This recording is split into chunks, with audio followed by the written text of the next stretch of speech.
Welcome to Declan's News in a Nutshell, your go-to source for concise and insightful roundup of the latest headlines. The former South Australian Liberal leader David Spearce has been charged for supplying a controlled substance. He was arrested after police searched his home last month.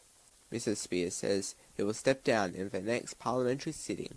The federal government has been touting its progress on environmental issues at a summit in Sydney this week, but the Environment Minister Tanya Plibersek has come under pressure over climate change.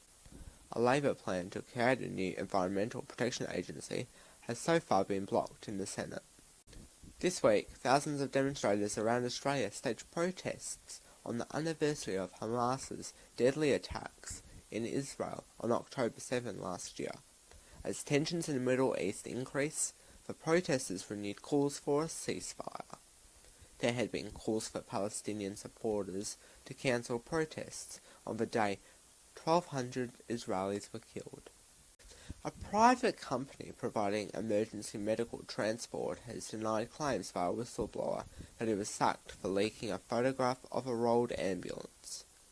Emergency services worker Andrew Bishop has been stood down by National Patient Transport 3 months after releasing the image to the media. He says he shared the photo to highlight the issue of paramedic fatigue since the driver of the rolled ambulance had worked 18 hours straight. But MPT told 9 News Mr. Bishop's dismissal was unrelated to the incident. Publicity around the photograph caused embarrassment for Ambulance Victoria and put pressure on the state government during their recent pay dispute. Qantas will pay $120 million after selling tickets for cancelled flights. $20 million will go to the 86,000 customers who bought the flights. This week the federal government has approved the settlement.